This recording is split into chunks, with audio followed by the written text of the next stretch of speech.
August 1914. Mons, Belgium. German infantry advanced across open ground toward a thin line of British trenches.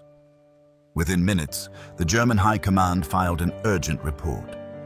British machine guns, dense, sustained, murderous fire, cutting down entire companies. There were no machine guns. Each British battalion carried only two. What the Germans heard was rifle fire.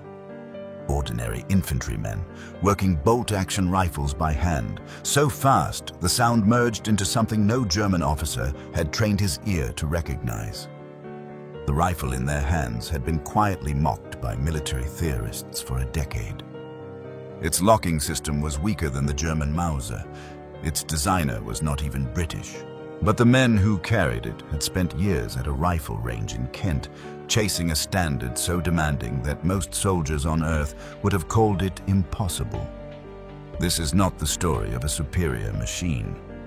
It is the story of what happens when an imperfect design meets a standard of human skill. No army had matched before, and none has matched since. Every week, we tell the stories of the engineers, the factories, and the decisions that built or destroyed the world's most important firearms brands. Give the video a like and subscribe if you want to keep hearing them. The story begins at Hythe, Kent, in the years before the war that was supposed to be over by Christmas. James Paris Lee was born in Howick, Scotland, in 1831, a town in the Borders region built on the wool trade, not the gun trade.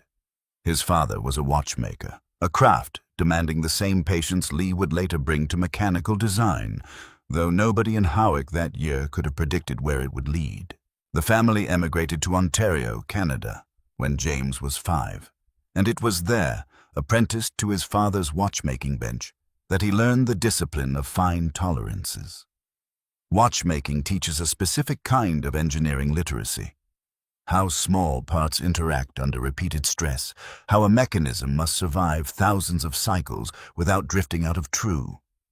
Lee would spend the next 4 decades applying that literacy to firearms instead of clocks. He crossed into the United States in the 1850s, working as a gunsmith and inventor in Wisconsin and later Connecticut, filing patents for breech-loading mechanisms that mostly went nowhere commercially. By one account, Lee filed more than 40 firearm patents across his career, most of them footnotes. 2 were not. The first was a box magazine, a detachable steel container holding multiple cartridges under spring tension, feeding them upward into the rifle's action as the bolt cycled. Before Lee's design, most military rifles fed from tube magazines beneath the barrel, slow to reload, and prone to jamming if a pointed cartridge tip struck the primer of the round ahead of it. Lee's box magazine, patented in 1879, solved both problems at once. The second was a rear locking bolt system. The steel lugs that rotate to seal the breech when the rifle is fired, engaging not at the front of the bolt near the chamber, as most European designs favored, but further back, near the bolt handle itself. Military ordnance engineers on both sides of the Atlantic considered this a compromise. A rear locking bolt flexed slightly under the pressure of firing, in theory costing a fraction of accuracy compared to a front locking design. What nobody had yet measured was what the shorter, straighter bolt throw would do for speed. Britain's War Office adopted Lee's bolt and magazine system in 1888, pairing it with a barrel rifled by William Ellis Metford. Rifling being the spiral grooves cut into a barrel's interior that spin a bullet for stability in flight, defined here as the Lee Metford would carry it through its first decade of service. But the Lee Metford was not yet the rifle the Germans would mistake for a machine gun. That transformation happened not in a design office, but at the Royal Small Arms Factory, Enfield Lock on the northern edge of London, a government arsenal with roots stretching back to 1816. Staffed by machinists who treated the rifle as an ongoing engineering problem rather than a finished product. By the 1890s, the market gap was not commercial. It was doctrinal. The British Army had watched the Boer commandos in South Africa inflict catastrophic casualties on regular infantry using ordinary hunting rifles and superior marksmanship fired from cover at ranges the British had not trained for. Farmers with Mauser pattern rifles were out shooting professional soldiers. The lesson was not that Britain needed a new rifle. It was that Britain needed a nation of riflemen. And the existing Lee Metford, accurate but slow to reload smoothly under the smokeless cordite propellant now in use, was not built for the volume of aimed fire that lesson demanded. RSAF. Enfield's answer, formally adopted in 1895 and refined into its definitive form by 1907, was the short magazine Lee-Enfield. The SMLE, a name soldiers would shorten to SMLE within a decade. Short distinguished it from the longer Lee-Enfield rifles that preceded it. A single, shorter barrel length, standardized across both infantry and cavalry, replacing the old system of separate long rifles and short carbines. The magazine held 10 rounds, twice the capacity of the German Mauser's 5, reloaded not one cartridge at a time, but by pressing down a 5-round charger, a thin metal clip holding 5 cartridges in a row, seated into guides machined into the receiver and stripped downward into the magazine with a single motion of the thumb. Records from the Enfield factory floor in this period are fragmentary, but surviving Ordnance Board correspondence indicates initial production tooling costs in the tens of thousands of pounds sterling. A substantial government investment for a design still being argued over by officers who preferred the older long rifle. The first Truce SMLE Mk III pattern, standardized in 1907, would go on to arm the entire British expeditionary force sent to France in August 1914. Roughly 100,000 rifles in the hands of men who had spent years being taught at a school in Kent exactly what this rifle could do that no other army's rifle could match. That school and the standard it built is where the SMLE's real story begins. The School of Musketry at Hythe on the Kent coast had existed since 1853, but it was in the decade before the First World War that it produced the standard that would define the SMLE's reputation. Every year, instructors ran courses that took ordinary infantrymen and drilled them week after week in a single discipline: rapid, aimed, accurate rifle fire, delivered not from a bench rest, but standing, kneeling, or lying prone under simulated battle conditions. The centerpiece of that training became known informally as the Mad Minute. 60 seconds on the range, the objective being the maximum number of rounds a soldier could place inside a target roughly the size of a man's torso at 300 yards. By one account, the school's record, set by a sergeant instructor named Snoxall, stood at 38 aimed rounds in 60 seconds. A figure historians still treat cautiously, since range records from the period were inconsistently kept. What is well documented is the Army's official qualification standard. A trained rifleman was expected to fire 15 aimed rounds a minute and hit the target with the great majority of them. 15 rounds a minute meant working the SMLE's bolt, the sliding steel component that chambers a cartridge, seals the breech, and ejects the spent case, roughly once every 4 seconds, while simultaneously aiming and firing each shot. This was only possible because of the specific mechanical decision Enfield had inherited from Lee. A bolt-action rifle, a manually operated firearm in which the shooter lifts a handle, pulls the bolt rearward to eject the spent cartridge and cock the mechanism, then pushes it forward and down to chamber a fresh round. Lives or dies on how short and how smooth that handle's travel is. The SMLE's rear-locking lugs meant the bolt handle sat further back, closer to the firer's hand, and its rotation to unlock was a shorter arc than the front-locking Mauser required. German ordnance engineers had called this a compromise on rigidity. British riflemen, drilled at Hythe, turned it into a compromise that paid for itself in rounds per minute. Price and procurement told their own story. The SMLE cost the War Office approximately £3 10 shillings per rifle to produce in the years before the war, roughly what a skilled Enfield machinist earned in 10 days. a figure kept low by the same government arsenal production model that had built British service rifles since Waterloo, avoiding the profit margins a private contractor would have demanded. There was no civilian retail price in the American sense. The SMLE was not sold through catalogs or gun dealers. It reached its users entirely through military procurement, issued to every regiment, territorial battalion, and eventually the forces of the wider empire. The go-to-market, such as it was, ran through the empire's own institutional structure. The Indian Army adopted the SMLE pattern outright. Australian and Canadian forces carried it into the same war. The Royal Navy issued shortened versions to boarding parties. By 1913, the rifle's charger loading system and 10-round magazine had been standardized across training manuals from Aldershot to Poona, meaning a soldier trained on one continent could pick up a rifle manufactured on another and operate it identically. The same interchangeable parts discipline the Americans had pioneered at Springfield applied here to an entire imperial army rather than a single factory's output. The patent question, so central to American arms companies fighting for market share, barely applied here. Lee's original patents had expired or been bought outright by the British government decades before the SMLE reached its final form. There was no commercial rival to lock out because there was no commercial market. The moat, if the SMLE had one, was not legal. It was human. Any nation could buy or copy a bolt-action rifle.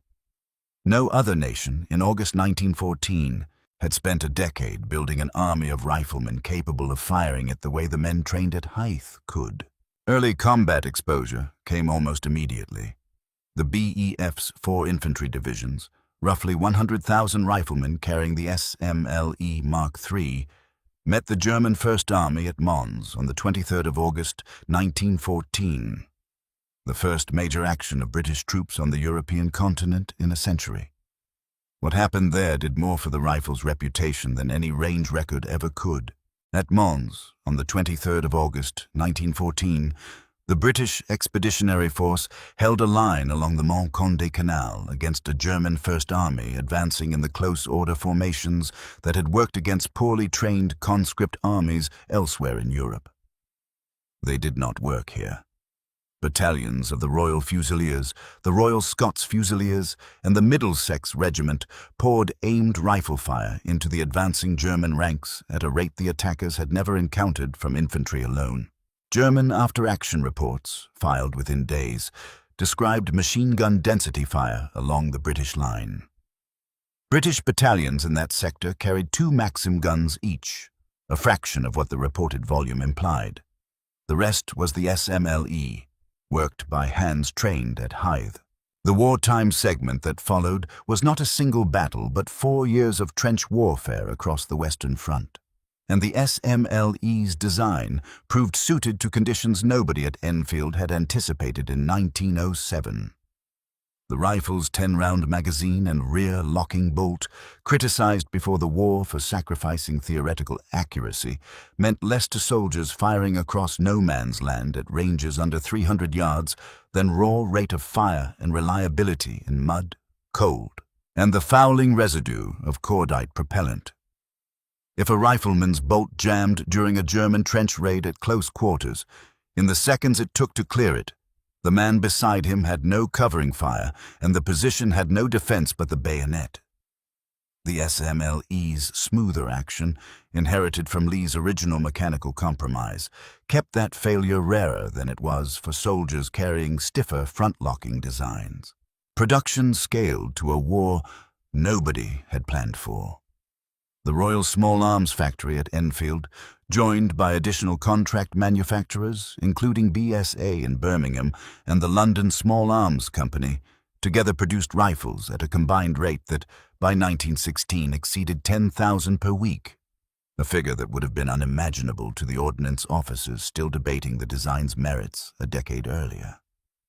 By the armistice in November 1918, more than 3 million SMLE rifles had been manufactured for British and Commonwealth service, a figure so large that surplus stock would continue arming reserve and colonial forces for the next 2 decades. The customer list, if a government-issue rifle can be said to have one, was the British Empire itself, and it read like a roll call of the war's major theatres. The Royal Fusiliers and the Middlesex Regiment at Mons in August 1914. Australian and New Zealand troops at Gallipoli in 1915, where SME armed defenders held ridgelines against Ottoman assaults under conditions as harsh as any on the Western Front. Canadian divisions at Vimy Ridge in April 1917. Indian Army regiments across Mesopotamia and East Africa. South African units on the Somme. The rifle crossed every theatre the Empire fought in, standardized enough that ammunition and spare parts moved between armies from different continents without friction. Innovation continued even as the war consumed the factory's output. The SMLE Mk III Star, simplified from the original Mk III in 1916 to speed wartime production, removed the magazine cutoff, a small lever that had allowed the rifle to be loaded and fired as a single-shot weapon while the magazine remained in reserve, a peacetime feature nobody needed under trench conditions, along with several other refinements judged too costly in machining time for the volume the war demanded. A dedicated sniper variant, fitted with telescopic sights and produced in smaller numbers by specialist gunsmiths, gave the SMLE a second reputation in the static, observation-heavy warfare of the trenches, where a rifle's inherent accuracy mattered as much as its rate of fire. The stakes sentence belonged to every man who carried one. If an SMLE's bolt failed to strip a fresh round cleanly from the magazine during a German counterattack at Ypres, the rifleman had an empty chamber and perhaps 3 seconds before the decision became fatal. The rifle's reputation for smooth, forgiving cycling under filthy, freezing conditions was not a marketing claim. It was measured in which men returned from the wire and which did not. Recognition, in the sense a commercial firearms company might seek, meant little to a government arsenal that did not sell to the public and answered only to the War Office.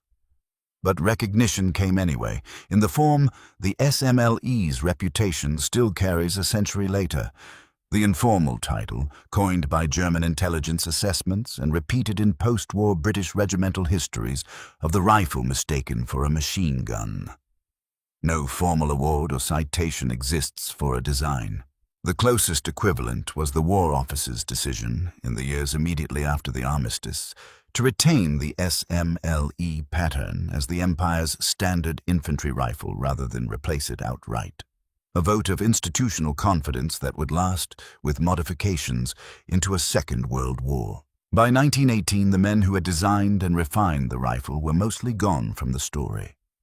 James Paris Lee had died in 1904. 13 years before his mechanism proved itself at scale across 4 continents, and never saw the war that made his name synonymous with British infantry fire. What survived him was not a company or a personal fortune. Lee had sold most of his patent rights decades earlier, for sums that by one account left him comfortable but far from wealthy. But an institutional memory at RSAF Enfield passed from one generation of government machinists to the next, that treated the rifle not as a finished object, but as a design still capable of refinement. That institutional memory would be tested again within 2 decades, as the same forces that had made the SMLE indispensable, the demand for speed, for volume, for a weapon simple enough to train an army of civilians to use under wartime pressure, turned against the very design that had first met that demand.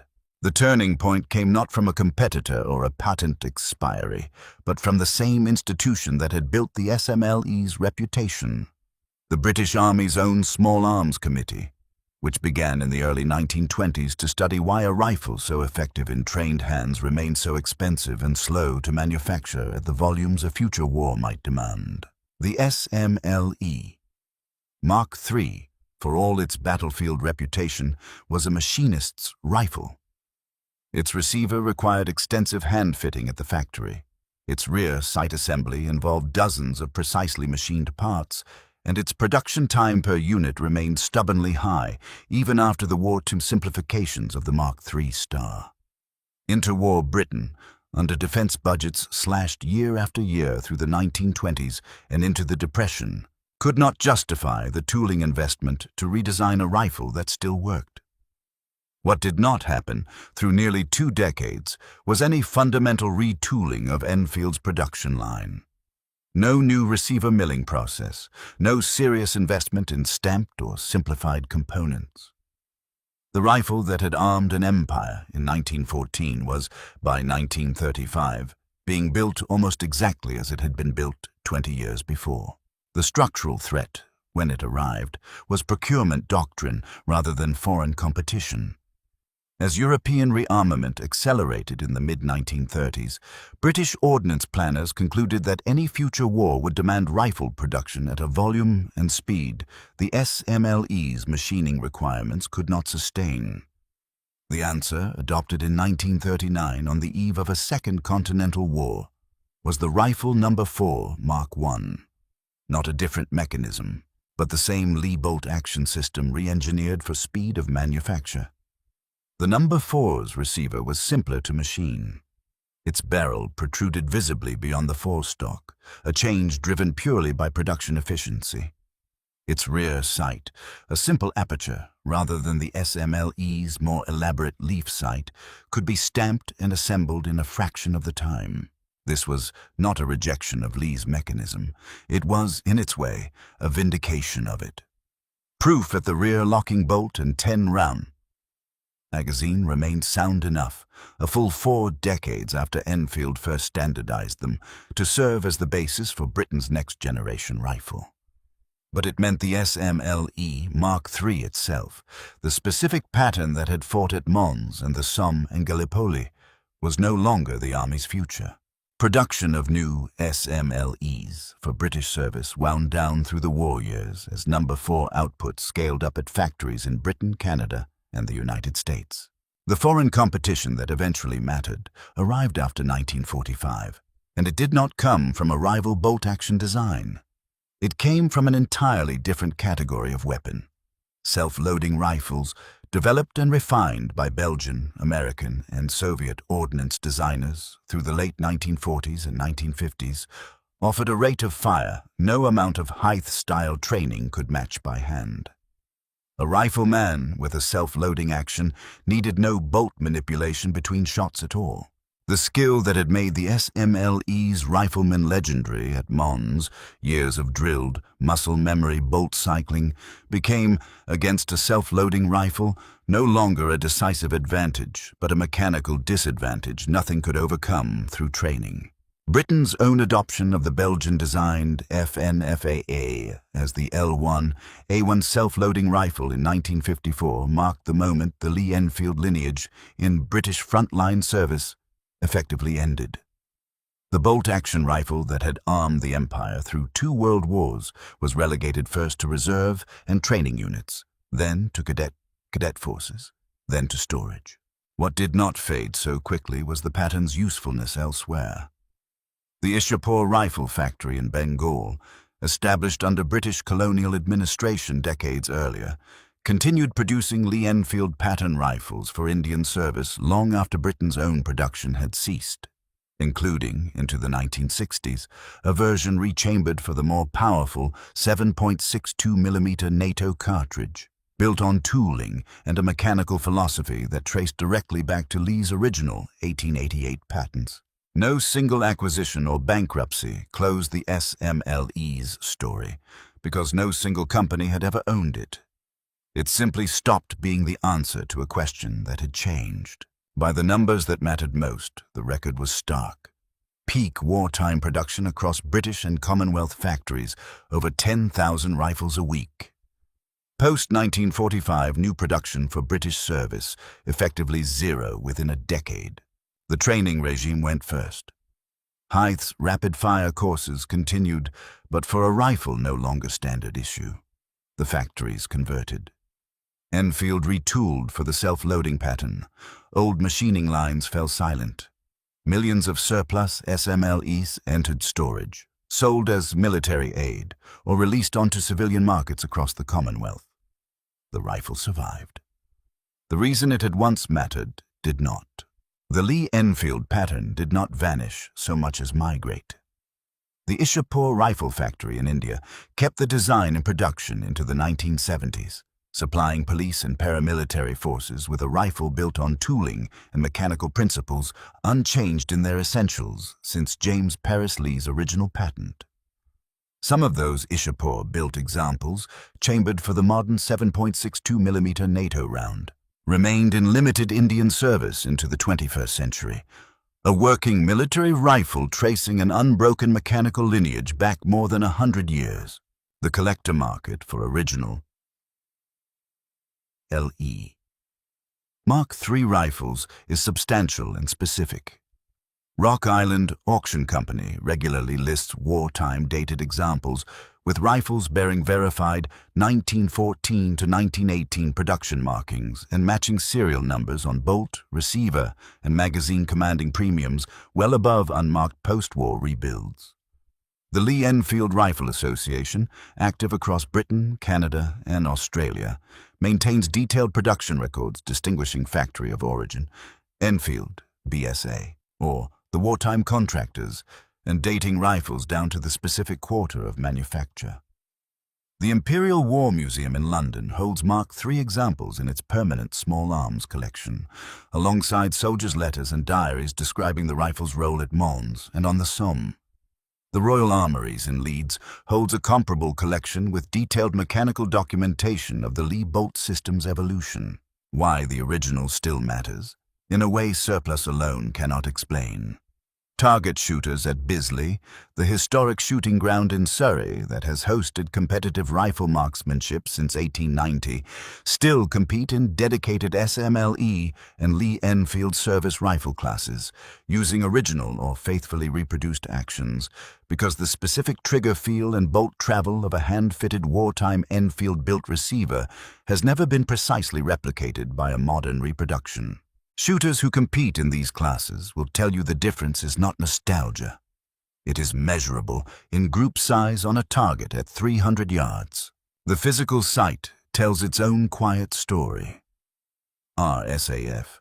Enfield closed as a government arms factory in 1988, its production role long since absorbed into the modern Royal Ordnance and later BAE system structure.